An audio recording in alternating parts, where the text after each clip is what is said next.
Dando continuidade aqui às nossas entrevistas, aqui direto do Centro de Convenções de Natal, vamos conversar agora com um grande marqueteiro que tem atuação no Brasil inteiro, mas que ele começou com sua atuação, inclusive até como vereador lá de São Paulo, né? O Celso Matsuda, que hoje é um grande marqueteiro que faz um grande trabalho para os seus clientes, com reconhecida significância e efetividade nas suas ações e nas suas decisões e recomendações também àqueles que são seus clientes, aos políticos especialmente.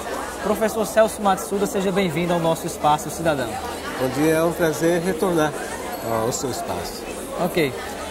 Professor Celso Matsuda, qual é a saída para aqueles candidatos que estão se colocando para o público, estão se colocando para os eleitores pela primeira vez, diante de algumas restrições que foram feitas pelo Tribunal Superior Eleitoral, mas na verdade realmente aprovadas pelo Congresso Nacional? Nós temos que fazer uma distinção. Os maiores prejudicados foram os candidatos às eleições proporcionais. Nas eleições majoritárias, a mídia, digamos assim, que as mídias que os candidatos mais irão utilizar é rádio e televisão. Portanto, aí não foram tão atingidas. Não foram. Na verdade, as restrições ficam por conta de cada partido com seu tempo, né, de TV e tempo de rádio. Daí porque essa procura intensa dos partidos, dos grandes partidos que possuem tempo de televisão, de formar parcerias, até com conflitos ideológicos, mas o intuito maior é tempo de TV, tempo de rádio. Agora, os candidatos às eleições proporcionais, esses serão prejudicados. Né? Os deputados federais e estaduais nessa eleição. Nessa eleição. Não só os novos, né? Os antigos. Os antigos contam aí com a possibilidade de serem personagens mais conhecidas. Mas os novos vão sofrer muito, né? Vão sofrer porque não tem o impacto da informação. Qual que é o conselho? O conselho é o seguinte: não dá mais para candidatos surgirem de última hora. Vai ter que ter um trabalho intenso de marketing político. O que é o marketing político? A diferença entre o marketing político e o marketing eleitoral é que o marketing político é aquele trabalho de longo prazo, aquele trabalho de construção de imagem, aquilo que se faz alguns anos antes, né, de um processo eleitoral, que é o marketing porta a porta, boca a boca, no relacionamento pessoal. É a campanha gastando a sola do sapato, do tênis. Do sapato, né? E que num processo eleitoral, portanto, num marketing eleitoral, que ocorre no evento eleitoral, com prazo de duração de um ano, ele vai encontrar mais facilidades para se apresentar na medida em que ele tem um passado, uma imagem estabelecida, né? Eu creio que com essas novas restrições, aquele candidato que surge de última hora somente contando com recursos, né? Mesmo com recursos, são recursos que serão utilizados em mídias caras, tipo imprensa escrita, revistas, que vai ter que pagar, vai ter que ter uma boa produção, coisas dessa ordem. Qual que é o meu conselho? É voltar à origem. O que é voltar à origem? É campanha porta em porta, é a campanha do relacionamento. Os poucos materiais disponíveis têm que ser bem elaborados, têm que ser bem executados, portanto... Muita criatividade. Muita criatividade e contar com profissionais. Como ele não consegue fazer tudo isso sozinho, ele vai ter que buscar voluntários, ele vai ter que se apoiar nos militantes. Então, agora sim, começa a surgir o candidato por prestígio pessoal mesmo, né? Tem esse aspecto. Conta muito a história de vida do candidato, as suas realizações, a sua atuação, antes de se colocar o público como, de fato, um candidato. Isso está aí. A não ser, evidentemente, que seja aquele candidato que contou com muita exposição na mídia, tipo artistas, jogadores de futebol, por exemplo. Mas mesmo essas pessoas são conhecidas pelo que faziam e não pelo que se pretende fazer. Então, aí vai ter que fazer um trabalho realmente persistente. Eu acho que mais do que nunca vai ter que se contar com aquele... nós vamos ter que apoiar os candidatos que possuem prestígio consolidado ao longo do tempo e não aquele candidato de última hora.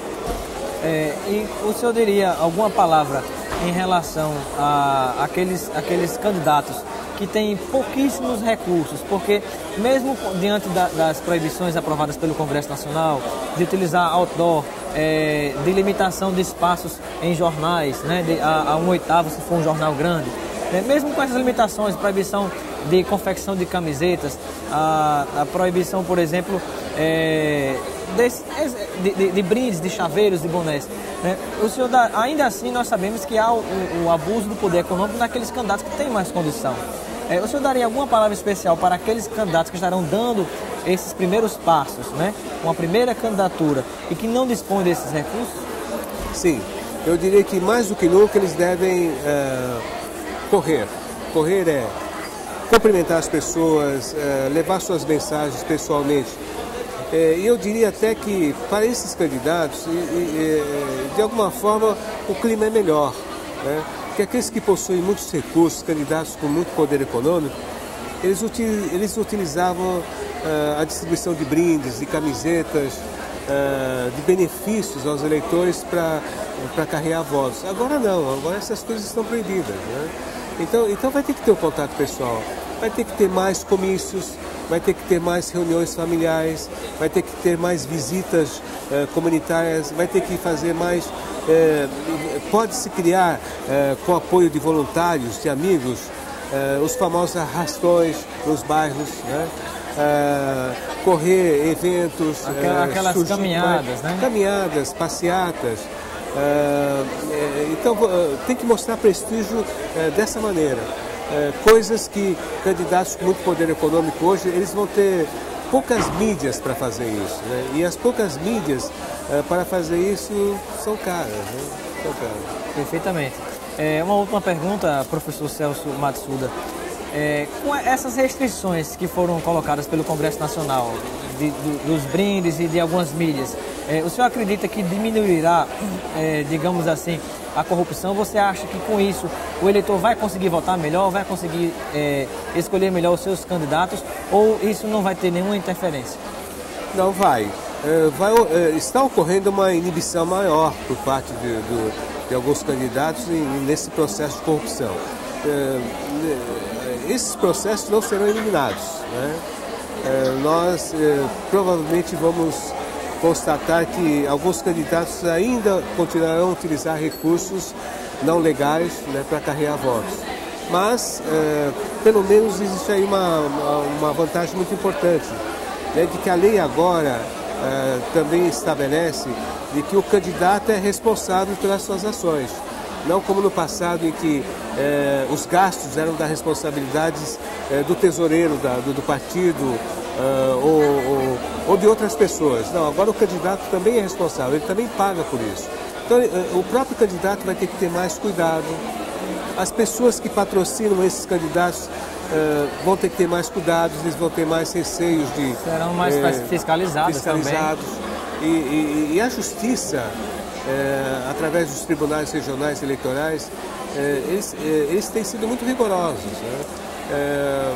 Pode não parecer, mas muitos políticos eleitos já foram caçados por conta de comprovações de ações ilegais do processo eleitoral.